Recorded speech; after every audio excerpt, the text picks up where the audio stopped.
Finally, this trip, as promised, the sounds of something that's music to the eyes. When most people think about a harp, they picture something like this. Well, there's a new harp in town.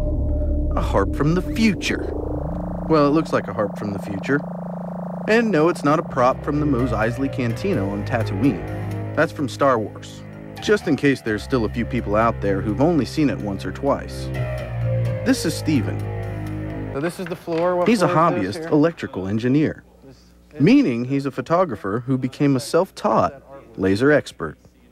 I saw the Rendezvous Houston concert in 1985, and about halfway through the concert, the lights go down and all these laser beams come up from underneath the stage, and then Jean-Michel Jarre plays a piece of music by breaking these beams, and I thought that was the coolest thing that I'd ever seen. I knew nothing about lasers, but there were some great websites out there, and I spent about a year researching websites and just asking a whole heap of questions and saying, how does this work? It was just trial and error. I would blow things up, I'd get all bent out of shape about it, and I'd order some more parts, and then the next week I'd just try it all over again, and I'd keep going and keep going, and it was absolutely amazing. I mean, the pattern that you can see there, the very first time that I powered everything up and I pressed the button and I got that pattern out of it, it's like, that's exactly what I need.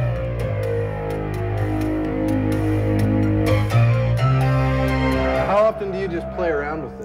Not as much as I did now, because we just had a baby girl, so I have to I got some kind of duties there, but yeah, when I was building it a lot, every single night. So how does it work?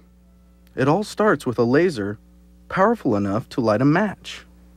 The beam is split by a mirror, moving so fast you can't detect it with your eyes. Now, there are multiple beams coming out of the base. The beams have to hit something, or the device won't work. Essentially, there's a point A and a point B.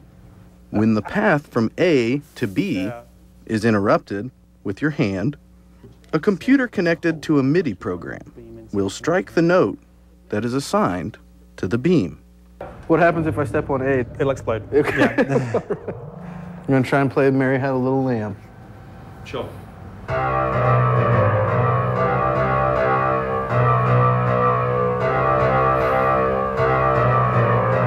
The Laser Harp won second place at the Trosson Robotics quarterly robotics competition. Now, obviously it's not a robot, so I was kind of surprised when it won.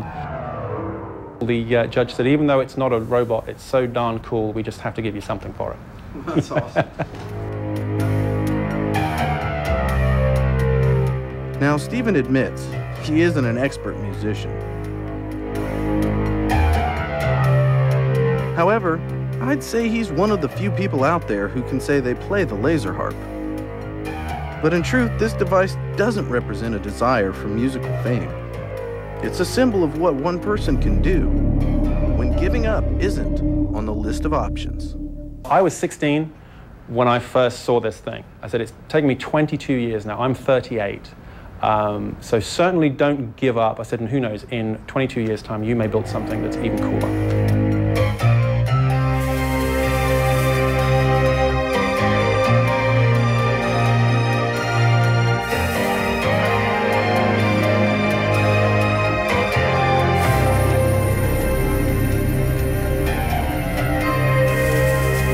This trip across Indiana was made possible by the annual financial support from viewers like you and by the following corporate sponsors.